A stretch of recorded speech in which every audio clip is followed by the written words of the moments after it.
Good afternoon, fellow Rotarians. I'm Ruth Shelley, president of the Rotary Club of Portland. Welcome to our live weekly membership meeting, and I hope you enjoyed our pre-meeting breakout chat. As our banner says, Rotary opens opportunities to find solutions for today's challenges: healing from the pandemic, recovery from the economic downturn, and peace building as we seek racial justice. This week, we focus on door number 3, peace building, as our speaker, Gina explains the basics of restorative justice.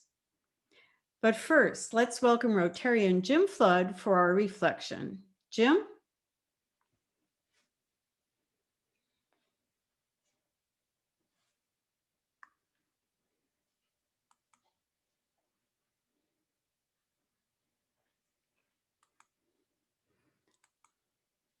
Jim, you need to unmute, please. Yep, there you go. Kept telling me I couldn't do it.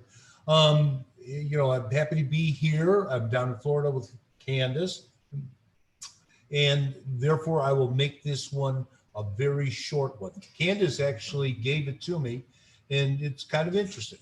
The best way to ensure a good future is to create it. Back to you, President Ruth. Short but sweet. Candace, so glad you could join us, and we were thinking of you down in Florida. Of course, if any of you would like to give the reflection at an upcoming meeting, please let us know or fill out the link provided in the chat box. And now I would ask that any Rotarians who have invited a guest to raise their hand, and Maria will call on you to unmute and introduce your guest. Or if you're a visiting Rotarian who came on your own, please raise your hand and introduce yourself. Do we have anyone visiting today? Ruth, I don't see anybody waving their hands around except for some nice waves, but I think we have no guests joining us today. So everybody, please remember to bring someone with you next week. So back to you, Ruth. Thank you, Maria. Of course, thank you all for attending our meeting. And let's talk about anniversaries. It's still October. I would like to extend a happy anniversary to everyone who joined Rotary Club of Portland this month. As you know, we alternate honoring birthdays and Rotary anniversaries every month, and I encourage you to note the names of those anniversary people. Please reach out to one of them, perhaps someone who's in your same year, and give them a call or welcome them, because it's so important for us to stay in touch with each other in these days of limited contact. 30 plus years, Chris, that's impressive. And now let's think about Dale, whose wife passed away 2 weeks ago. Caregrams for Dale Canfield are still available to fill out online. Siobhan will put the link in the chat, and then at the end of the week, we'll print out the notes and mail them to Dale. Please keep him in your thoughts, and even more importantly, show that you're thinking of him by writing out a caregram. Thank you. And now I'm sure many of you have already read the 40 under 40 list in the Portland Business Journal. But for those who haven't, congratulations are in order for our fellow Rotarians Dale Kuntz and Blake St. Ange. A virtual round of applause to the both of you. Congratulations for being a 40 under 40. And now please welcome back Rotarian Mari Bunnage to announce an upcoming service opportunity. Mari?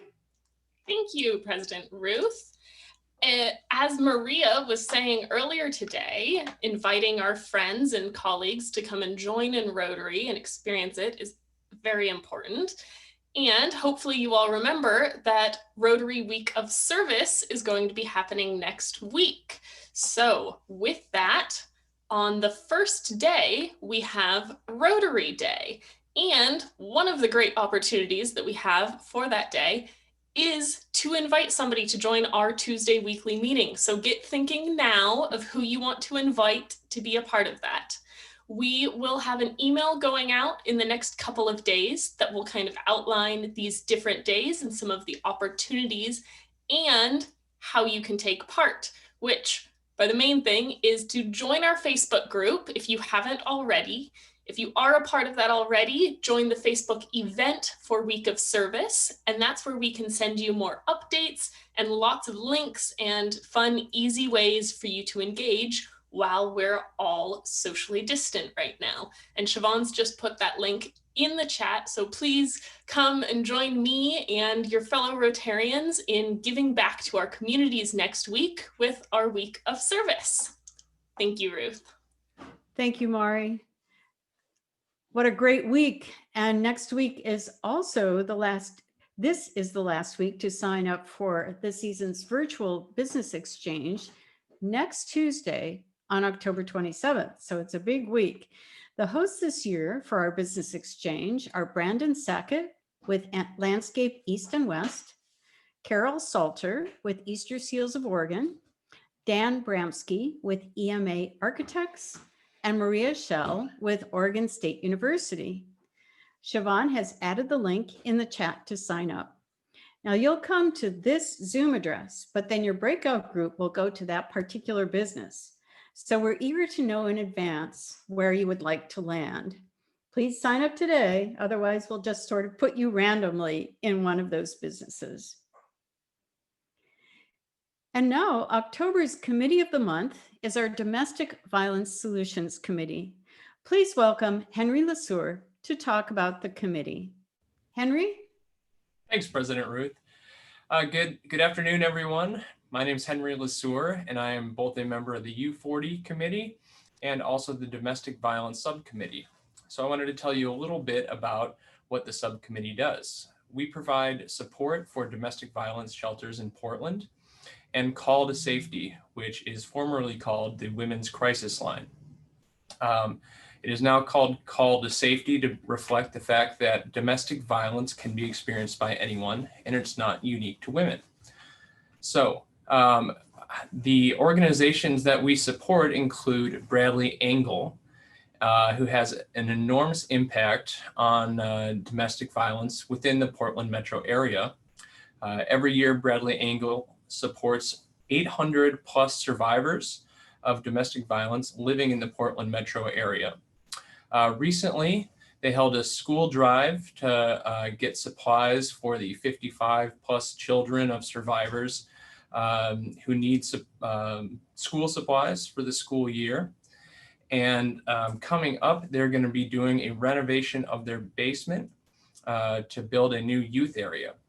So the Domestic Violence Subcommittee has just started looking to see how we can help with that. So if anyone knows of any contractors or interior designers who think they might be a good fit for a renovation project, please reach out to me and let me know if you'd like to help with this.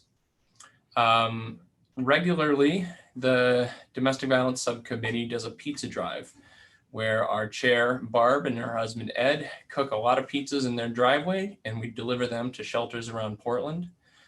Recently, this October, we delivered 27 pizzas to 3 different organizations, and we've fed a lot of hungry folks in the shelters. So that's an update on what we're doing at the Domestic Violence Subcommittee. We're always looking for new members. So if you're interested in helping out with us, please reach out, and we'd love to have you at our next meeting. Thank you for that update, Henry. Sadly, domestic violence incidences are going up during the pandemic, and so your committee's work is more important than ever. We really appreciate it. Thank you. And now we're going to enter a virtual table talk. So just like at the beginning of the meeting, in a few moments, all of us will disappear and then reappear in a virtual room with just a few other Rotarians. If you don't know each other, please introduce yourselves. A minute or so before you come back to this main meeting, you'll get a visual heads up. And may I suggest a topic for your breakout room? October is my favorite month. What do you particularly enjoy doing in fall? Here we go. Well, I hope you enjoyed your breakout room, and now on to our program. After our speaker today is finished, if you'd like to ask Gina a question, Maria will moderate the Q&A through the chat box. And now, please welcome past President Rotarian Kate Ertman as today's chair of the day. Kate?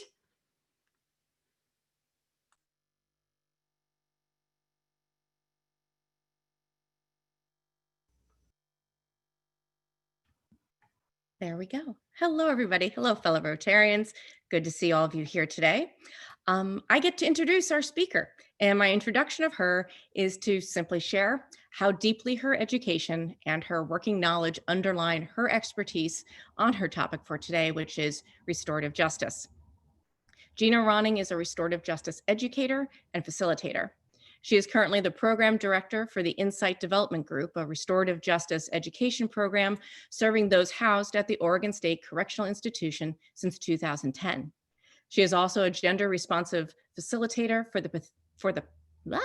the Pathfinder Network of Oregon, and has been teaching parenting inside out to the women incarcerated at the Coffee Creek Correctional Institution for 3 years.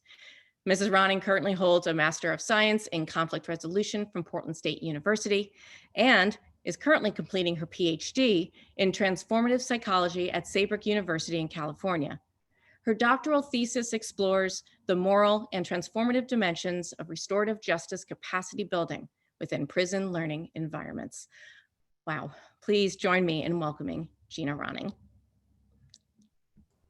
Thank you, Kate. I have a slideshow presentation. This is going to be a crash course in Restorative Justice 101, and my goal is to be about 1 minute per slide. And if anyone wants a copy of the PowerPoint, I'm happy to share that with folks afterwards because there's a lot of information in there. And I'm going to get right to it, and I'm going to share my screen, and we're going to get going. All right.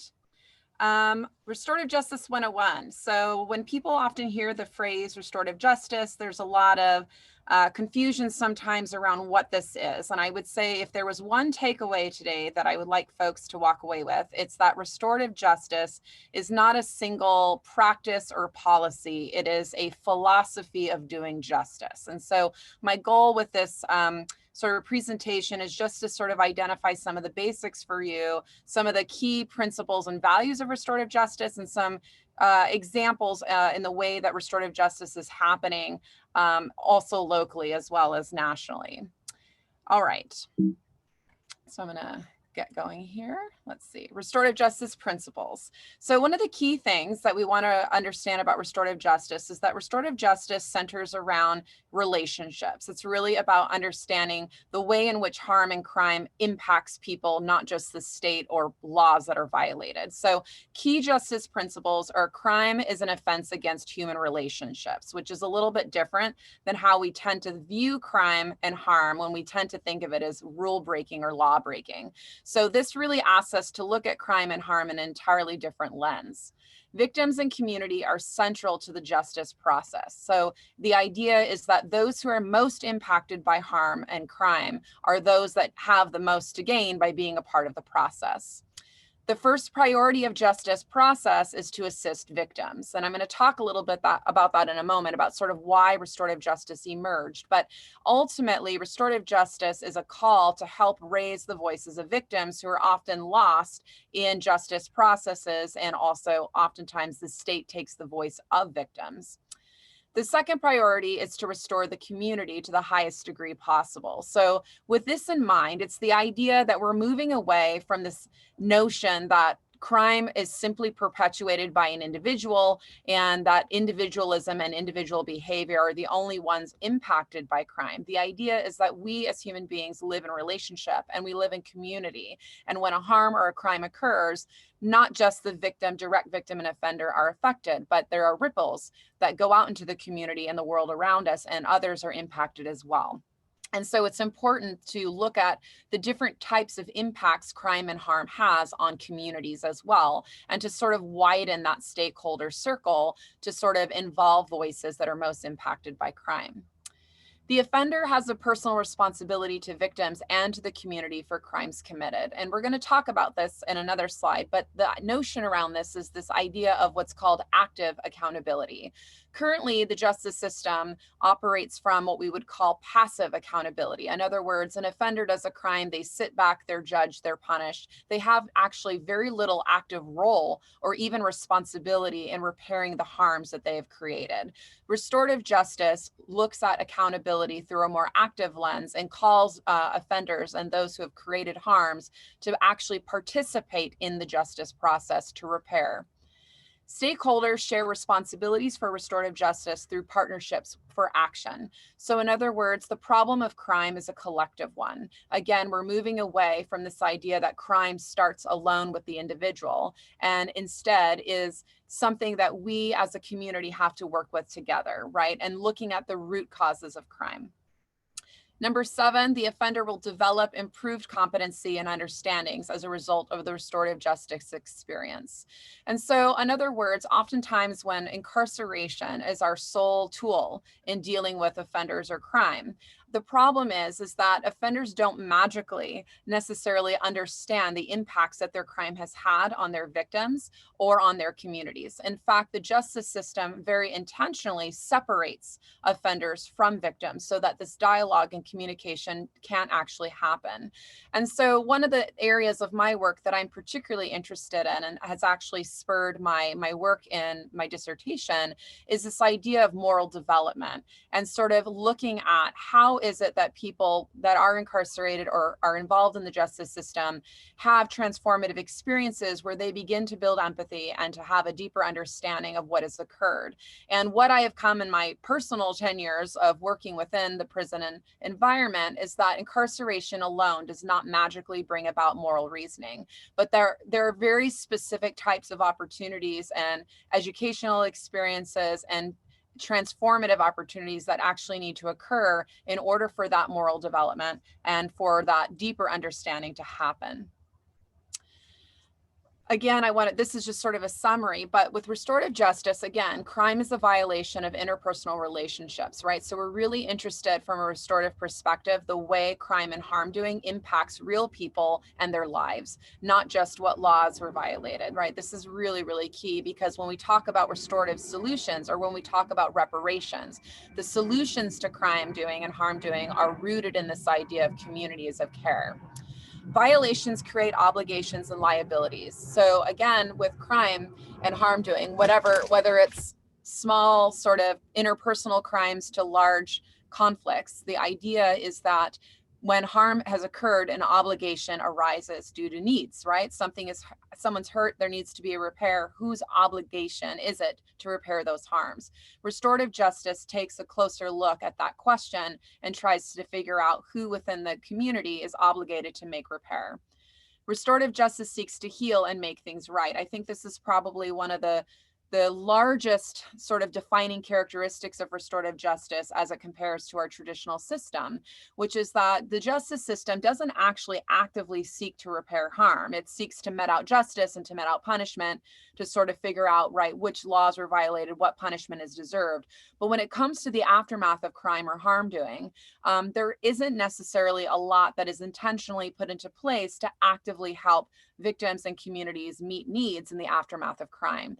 And so restorative justice is really centered around asking what actually needs to be done to make things right. And when we hear, particularly from victims' voices, what we find is that incarceration alone very rarely brings about the peace of mind or closure that so many victims are actually looking for in their lives. So this gives us an opportunity to look deeper into what is it really that people that are impacted by crime or harm doing need in order to sort of functionally live out their lives in a way that feels somewhat healed or repaired.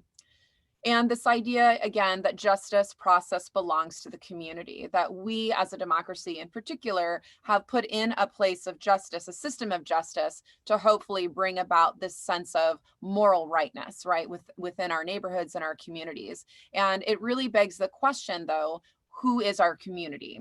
And as we'll talk about a little while, justice is often used to actually divide communities and separate and create otherness to decide whose community is worth defending and whose is not. Restorative justice aims. So in the 1970s, restorative justice emerged as honestly as a victims' rights movement. Both scholars, educators, and victims were dissatisfied with the justice system. In fact, victims of crime in particular were pulling out their participation in justice processes. They would not testify, they would not go to courts proceedings, they would not actively, they just disengaged. And so the Department of Justice actually ran studies to try to figure out why was participation of victims declining in the justice process. One of the number one reasons that came out was that victims did not feel that their voices were being heard, that their needs were being met, or that their voices even mattered. The state ultimately sort of took their voice for them, and they just didn't want any part of it. So as an attempt to sort of address that issue, victims, scholars, philosophers, educators, justice workers alike came together to explore alternatives to dealing with justice in a way that was more victim informed and victim supportive. And that thus the birth of restorative justice movement emerged. And it's been spreading throughout the United States since the 70s. The Quaker movement had a really big role in promoting a lot of restorative justice values, as well as other interfaith organizations and groups, as well as victim advocacy groups. The main aim of restorative justice, regardless of what type of practice or procedure is in place, is that it wants to create awareness of impacts of harms, right? It's not just we want to identify who committed a crime. We're very interested in knowing that if someone has offended or created harm, that they understand how that harm impacted people in communities and that they are aware of the different ways that that harm has occurred. The other aspect, of course, is alleviating suffering, both emotional, physical, financial, political, and institutional, in regards to the different ways that people are impacted. Creating deeper understanding and empathy is a very big goal of restorative justice between people as well as communities. Preventing further harm for repeat offenses. Restorative justice is a holistic approach to justice, so it is not just about being reactionary and dealing with crime after the fact. It's also about really looking into the root causes of crime and working in preventative measures and creating communities of care where we identify why crime is occurring and we put into place practices, policies, and support programs and interventions to help prevent crime from happening from the very beginning. And again, the idea here is to cultivate accountability, both individual and collective. And this is also a defining characteristic of RJ, because traditionally speaking, accountability typically is something that we hold, again, sort of passively to the offender. It also sort of ignores the idea that sometimes crime doesn't occur out of a vacuum, right? That there are very real environmental conditions and social conditions that sometimes are perpetuating circumstances where crime arises, right? And so the idea with restorative justice is that crime doesn't simply occur because we have bad people, because people alone have made bad choices. The idea is that we understand that people make choices, but they make those choices often in relation to whatever is going on around them. And so restorative justice offers the community an opportunity to also do self-reflection and to learn more about their own communities and sometimes community harm. Sometimes the community has been the offender and the community has ignored the plight of people within their own neighborhoods. And there are harms that need to be repaired on a community level. And so restorative justice does not negate the harm that a particular offender has caused, but it is to say that perhaps crime emerges from much more complex reasons than simply a bad person making a bad choice. Restorative justice is about positive social reintegration and moral reengagement. And the idea here is not simply an offender doing the time and then they go back into their community, but really looking at what kind of community are they going back into and how open is that community in really receiving those folks. We often say that, oh, well, folks, once their time is served, it's done. But we know that that's not true. There's a moral stigma that goes along with having a record. If you're an offender, particularly a felony offender, there's a lot of opportunities when you release that are not afforded to you. People don't want to house you in their living communities, getting loans, getting jobs, getting vehicles. There's all sorts of resources that we actually continually punish offenders for when they get out. And so restorative justice asks us to look a little bit more closely to what it is we mean when we say, oh yes, we're going to reintegrate these folks into our community. Are we as a community really willing to accept that? And one of the number one barriers, of course, to positive reintegration is trust issues, right? Obviously, the community is concerned about safety, and there's a lot of fear around crime, and there's a lot of fear around offenders. And the goal with restorative justice is to help bridge a pathway of dialogue and understanding so that that barrier and that otherness that often occurs between communities and offenders is diminished. And so that communities can actually work together with offenders to come back and reintegrate in a way that is more positive. And also so that the offender that's coming back into the community feels that they can morally re-engage and that there's a community worth striving for. If they're ostracized when they are released, the motivation to reform or to seek a life absent of crime tends to diminish, right? Especially if they're ostracized and there isn't really a community to go back to.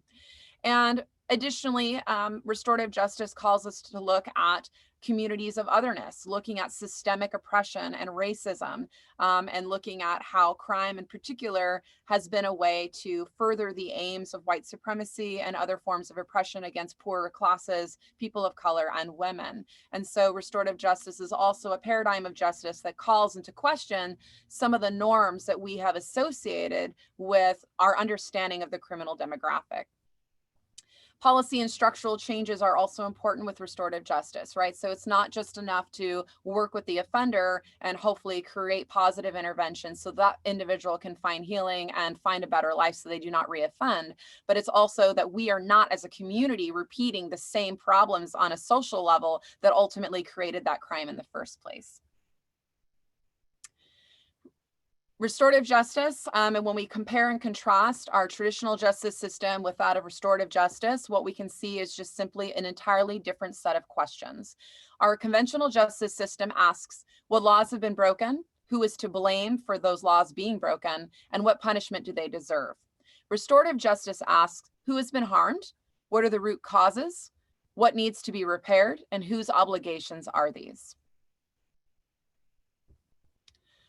In traditional justice, it is the state versus the offender. It is what we call an adversarial system of justice. It's a competitive system of justice where there's a winner and a loser.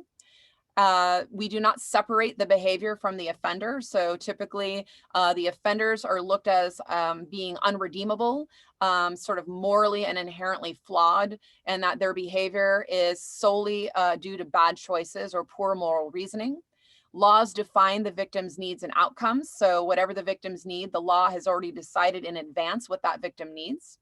And the outcomes from a conventional justice perspective are often retribution, mistrust, exclusion, isolation, unmet needs, and lack of what we would call active accountability. Restorative justice is interested in including offenders, victims, families, offenders' families, community justice workers, social workers, and educators. We're interested in separating offending behavior from individuals, where we denounce bad behavior, but we do not denounce the individual. For those of you who are familiar with childhood education or parenting, this would also be referred to as positive discipline. We are interested in including a wider circle of stakeholders and making sure that they are able to define their own needs and their own outcomes when it comes to justice results. And restorative justice is not interested in punishment as a meaningful tool to create reform. We are interested in restoring restitution, reintegration, reconciliation.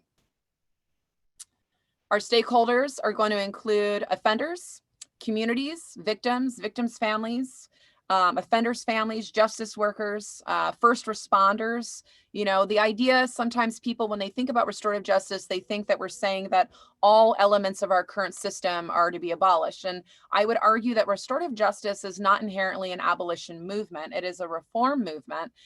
In fact, that we recognize the very important roles that so many within our justice system play. The difference, though, is the way in which the voices of those individuals are heard or unheard. And the idea here is that we want a more inclusive and more collaborative form of justice where more voices have a say, particularly those that are most impacted. Restorative justice practice. We have lots of different policies, practices, and interventions. There is no single practice that defines restorative justice. But we often, when people think restorative justice, they tend to think of direct encounters. That's usually where a victim and offender meet face to face and have what we call a restorative dialogue. That is absolutely one form of a restorative justice practice, but restorative justice is sort of all encompassing and can include many different types of interventions, such as not only encounter practices, which include community panels, circles, group conferencing, peer juries, but can also include what we call capacity building programming, such as victim impact panels, educational classes. I teach a restorative justice class that would fall within restorative practice, community services, letters of apology, restitution, and many more. Restorative practices are a way to build and restore relationships and communities, holding individuals accountable for their consequences of actions. And more importantly, restorative justice is a philosophical shift in thinking. We're moving away from focusing on rules being broken and punishment to focusing on repairing harm. It's also re-envisioning justice to include the practice of nonviolent conflict resolution and peace building. Restorative practices are, even though they vary widely in type and degree, what you can find as a common sort of characteristic among all of these different restorative interventions is that they have inclusive decision making. They promote active accountability of those that have created harm. They're actively involved in looking to repair the harm through the eyes of those most impacted, and they seek to rebuild trust and understanding. Restorative practices should be community initiated, community led, seek to equalize power imbalances, be voluntary, not mandated or coerced, offer certain levels of immunity, have policy and institutional support, be dialogue and need based. I have asterisked the be voluntary, not mandated or coerced, and offer certain levels of immunity because these two particular traits are controversial within the restorative justice movement. There are individuals, and there's a school of thinking that restorative justice should be 100% voluntary to avoid sort of manipulation or people sort of faking their way through. There is definitely merit to that concern. At the same time, there have been cases where restorative processes have been offered as an alternative to prison, sort of a diversion program. And there are sort of mixed experiences with that. On the one hand, a lot of folks are interested in alternatives. And so people will be more open-minded and willing to participate in alternative if they know that their other option is prison. At the same time, sometimes their level of sort of willingness to really deeply engage.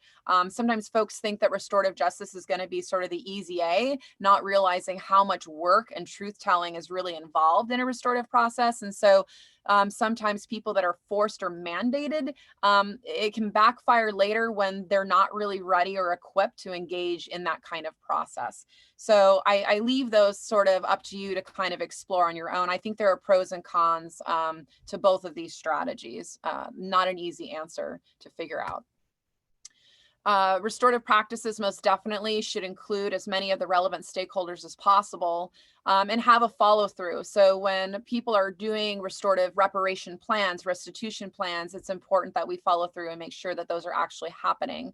It's important that restorative justice processes are made up of diverse and demographically accurate representations of peers, authority figures, elders, family, and community members. And what we mean by this is there's a very justice traditionally has been used to further the agenda of white supremacy and oppressive behaviors. And restorative justice, if not guarded, could easily become another tool of that if we're not diligently and very intentionally working to create equity of power and diversity of voice. We're looking for consensus-based decisions. We're looking to have outcomes that are actually relevant to the victims and the stakeholders. And most importantly, that the outcomes in a restorative justice process, what we call, do not further the moral imbalance. In other words, we do not want decisions that are further punitive or further inhumane. The idea is that we want to raise the humanity of all of those involved and to find solutions that are meaningful for everyone.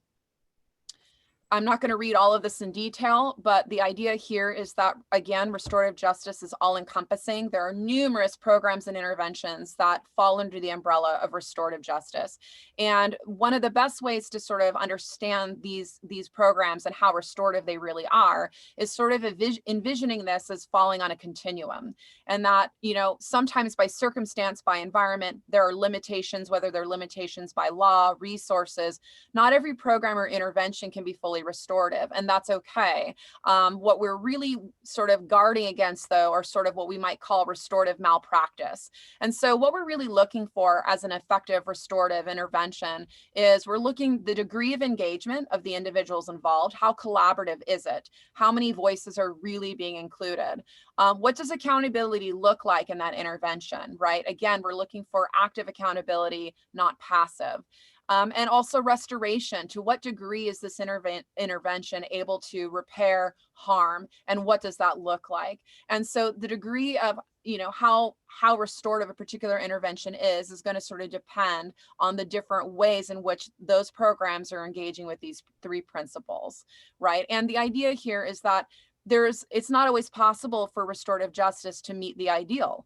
But the idea is that we morally obligated as a community to pursue that ideal if we know that there are opportunities and situations where we can increase chances for repair and healing. Restorative practices can be informal to formal. So formal processes are going to look like restorative conferencing, direct encounters, restorative circles.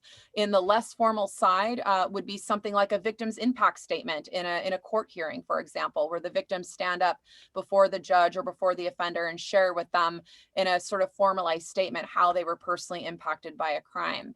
Those are less formal because there's usually less time and there's less impact because it's not as inclusive and there isn't what we call sort of dialogic learning occurring in those processes, but they all have meaning and they can all potentially offer some degree of restorativeness.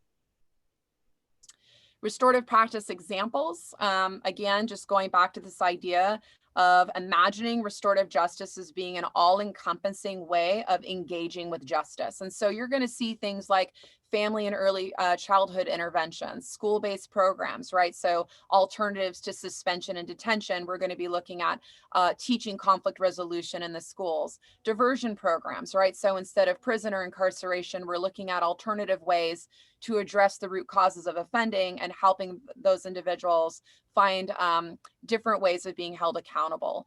Juvenile crime interventions, pretrial services, adult programs, reentry and reintegration, and of course, community programming.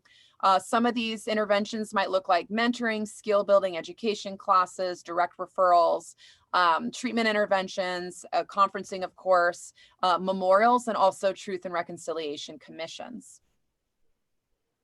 And I'm not sure where I am in time. Can someone give me a time check? Are we running over? Are we at? It would be good to wrap up. We've Great. got just a couple minutes, please. Great. All right. I'm going to wrap up with this sort of final thought, especially for Rotary, which I know as of late has had its eye on racial justice. It is, in my professional opinion, that we cannot talk about race justice and not talk about the justice system and the role of restorative justice as a way of confronting white supremacy and racism.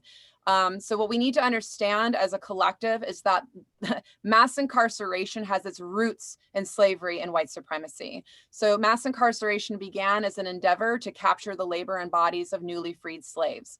After the emancipation, both the Southern and Northern legislatures enacted slave codes that criminalized Blackness. The criminalization of race pushed Blacks into neo-slavery with the use of what's called convict leasing. Blacks who were unable to pay fines associated with violations of slave codes were imprisoned and then leased out to labor and agricultural industries, producing large revenues for public and private businesses. And actually, we don't call it convict leasing today, but the use of prison labor is very much an active practice to this day. Prison chain gangs were used to terrorize Black slaves, but also to build up the infrastructure of the South post-slavery. And I'm going to wrap up with these little bits of statistics as you think about sort of intervening with restorative justice. Black and brown people make up 60% of the US prisoners, but are only 20% of the nation's population. Blacks are 6 times more likely to be incarcerated than whites. Black and whites sell and use drugs at similar rates, but Blacks are 3 times more likely to be arrested and serve much longer sentencing. 1 in 4 Black men have been incarcerated, and Black women make up 30% of US prisoners, but are only 13% of the nation's population. Racism is the #1 predictor of punitive justice attitudes among Americans. So this is actually part of my dissertation work. So I'm doing a meta-analysis study on punitive attitudes among Americans, and what through research and sort of evidence-based studies are showing as to why Americans prefer punitive justice systems. And what we are discovering is a very, very strong tie with racial attitudes being connected with punitive attitudes. It's not the only predictor, but it is one of the #1 predictors. So there's a lot more I could say about restorative justice. Those are sort of the initial overarching principles and sort of some background and things to think about. And with that, I will open it up for questions. Thank you, Gina. We have a few minutes for 2 questions, which I understand are already in the queue. Maria? Yes, thank you so much, Gina. Our first question comes from Rotarian Mike Rosenberg. Mike? Well, thank you very much. I learned a lot, Gina. And in fact, I learned so much you answered my question, which was to provide some statistics that are compelling. And you did that right at the end. So I'll leave my time for someone else to ask the question that you haven't already answered. Thank you. Thank you, Mike. I love that. Just moving on. Let's go to Rotarian Henry Lesueur. Henry. Hi, Gina. Thank you so much for your talk. It was really interesting. I'm a defense attorney in Portland, so I have a little bit of knowledge of what you're talking about. What I'm curious is, I think a lot of people wonder about kind of down ballot races in the upcoming election that they're less familiar with.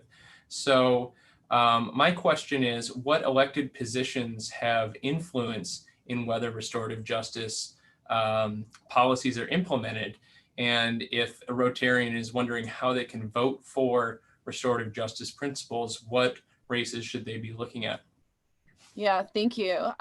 First of all, it is known sort of widely that one of the most influential positions of power is your local district attorney, and also state DA as well. But the district attorney has an unbelievable amount of power in deciding how cases are handled, which cases are going to be prosecuted, and whether or not they have the power to what we would call offer a direct referral. In other words, suggest another way of handling the situation. We are very fortunate right now that in Portland we have Mike Schmidt, who has been elected and has had a very open, transparent platform supporting restorative justice. So I would also say on a local level, if you're interested in helping make changes, definitely look into the DA's office and what they're doing and offer support there.